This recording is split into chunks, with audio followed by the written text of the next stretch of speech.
Are you wondering how to create a calendar in Excel? Well, you've come to the right place because I'm going to be showing you how you can do so in literally under 10 seconds.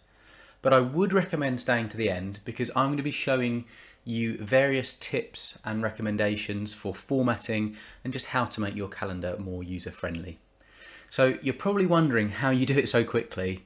All you do is click File, New, and then you want to search for online templates. So here you want to type in calendar. And this is going to bring up in front of you various different calendars to work from, right from scratch. You don't need to create anything yourself. You can just literally work from what's already been created in the template in front of you. Now, as you'll see, there's lots of different styles here, and some will be more suitable for you depending on what you're looking to create. I'm going to work from the academic calendar, but the weekly schedule planner is also another good one that I would recommend checking out in your own time. But let's work from the academic calendar. That's what I would recommend. So you double left click on your mouse, click create, and it's going to bring this up in front of you here. So as you'll see, it starts in September 2021, and you've pretty much got a calendar that you can work from straight from the outset.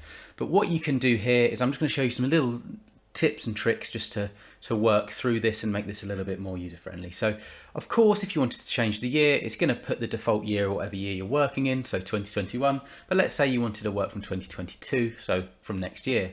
And I'm not sure if you noticed that, but the dates have updated. So one of the better things of working from a template is that this is all kind of mapped to, you've got, obviously I've just clicked in one of the dates here, and you've got basically got a formula. So what's essentially happening is the dates are updating in reflection of the year. So for instance, Tuesday, the 29th of September in 2023 is not going to be on the same date as 2021. So it's just updating to reflect that. So let's go back to 2022. So we're doing it from next year. And as you'll see, you've already got some placeholders in here. I'm going to wipe this out. We don't need this. And so we've got a blank canvas, if you like. So we've got some colouring by default. You might not like this particular colouring or styling, and really to update it, all you need to do is select all of the cells. So I'm just going to left click in this one here, and that selects everything in the sheet. I'm going to go into page layout, so that's on the ribbon at the top. Now you can either change the theme, which you'll notice makes it quite different. So if I was to go on organic, you'll see that's obviously very, very different, but you basically just work through those. I'm going to undo that. So that would be a Control Z to undo. I don't particularly like that. I quite like this one. But if you did want to change the entire theme, and that's basically everything, so that's the font, the colors, then you would change it here. Just work through these and find one that you quite like the look of.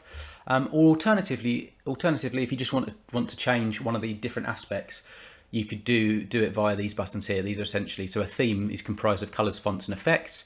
So let's just say you want to do the colors. We're going to go for let's just go for grayscale. But yeah, you could change that to whatever you like the look of or whatever you need. You can change the fonts all in one place, and you can change any effects as well. So just bear that in mind. I'm actually going to put that back. I'm going to put it back. So I'm going to press Control Z, and that's going to take me back. So I quite like this. It's going to work for what I need to do. So I'm a project management channel, so it only makes sense to put in days and, sorry, I shouldn't say days, put in activities that relate to my calendar and to my own schedule. So let's say every Friday we are going to have a weekly client meeting. So let's just say this is with, client Z. Of course, this will whatever you put in here will reflect on your own calendar. So just put in what you have on that day as you would a normal calendar. Now let's say it happens every Friday. So what we need to basically do is you need to control. So I've selected the text, so Control C, go down here, Control V. So that happens every Friday. Now, of course, that can get a little bit repetitive, but it is probably the quickest way of doing it. But yeah, use the copy and paste functionality. Now, in order to prepare for this meeting, we need to create some kind of weekly progress report. So I'm just going to put that in the Wednesday as well. Now, as you can imagine, this is perhaps not the best use of a calendar, but it is just showing the concept of what you would do here, and I'll show you why in a moment with some formatting tips. So we've got a weekly progress report that needs to, we need that in place for that meeting, for that client meeting. So we set that up there. Now, what we can do is we can set up some conditional formatting to make this look a little bit more, bring different things to light and almost categorize different activities within our calendar. So what we're going to do here is we're going to go on, we need to select all of this, and then we're going to insert some, I always struggle to find it, I think it's conditional formatting is,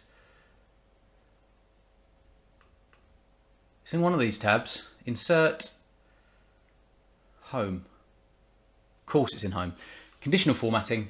I don't know why they put conditional formatting in home. I would think that's insert or even data, but that's just me. Right, I've lost that. So select all of your calendar, click conditional formatting, and then what we need to basically do here is set up some rules. So we need to set up, new rule. So what we want to do here, we'll make sure all these are gone. The rule we want is every time, every weekly progress report we want to be in blue, let's say, for instance. So format all cells based on their values. So format only cells that contain. So we want it to contain cell value. No, we want it to be specific text. So anything containing weekly progress report, we want the format. So click the format button. We want it to be, let's put it in, let's put it in bold, and we're going to put this in, as I said earlier, blue. That's the font. We don't really actually want the font. I'm going to put that in black. Sorry, we want the fill to be blue. So okay, so if it finds a weekly progress report, it's going to change it to blue. There we go. So as you can see, any weekly progress report is in blue. Now let's say all of our weekly client meetings, we want that in orange. So now we know to go to the home tab, click conditional formatting. We need a new rule. So we want to format only cells that contain, change this to specific text. So this time, anything that contains client meeting. And the more specific you are, so I've put client Z, the easier it will be to differentiate. So you could have all clients in one color, all other clients in another. So yeah, just a little tip there. We're going to put some formatting in. We want the fill to be orange this time. And let's put the font, let's put the font in italic just for, why not? Okay. And that hasn't worked because must have done something with my rule, manage rule. So I didn't apply the entire calendar. So there's a little lesson actually. I'm going to leave that in. I'm not going to take that out of my video. If I go back to this rules, it applies to, it's only at the moment applying to cell D4. As you'll see, because I haven't selected the whole area. So what I need to do here is take this out and make sure it applies to the whole area. So I've top left click there in the applies to, if I hit apply, you should notice these go orange. Excellent. And you've got the italic as well. So there's a couple of tips for the formatting. As I say, work through this, and as you can imagine, you've got all of the different months in basically the different rows following. So if you keep scrolling down, you're just going to get your full calendar there. So the last thing I would kind of recommend doing is just how you want to work with this. Make sure you save it. Of course, you can share it if you want to send it to some stakeholders or anyone who needs to see the calendar, or of course if you print. And if you do print, you'll notice that what it does is it adds each month to its own separate sheet by default. You can obviously change that and it will have the landscape orientation as well, but you can change that if it works. But that really is how to create a calendar in Excel. Of course, you can create this manually. There's nothing stopping you from entering these days yourself. There's nothing stopping you from having this going along instead of down. But I would work from a template. It's just so much quicker, as you have seen there. And one thing I didn't show you there is another benefit of working from a template is this template in particular. You can change the start of your working week. So I've changed that to Sunday. So let's just say we want the first day of the week to be Sunday. And as you'll see, all of this is updated as well. So, it's very easy just to work with. And that's why I'd recommend using a template. And as I say, to do that, file, new, search in here for a calendar and just work through them. See what works for you and just update your calendar accordingly. So I hope this video was useful. If it was, please do hit the like button. That tells me I should continue creating videos like this. And do consider subscribing to my channel if you're not a subscriber already. Hit the bell button and you're going to be notified of when I release videos like this. I really appreciate everyone who comments, likes and subscribes.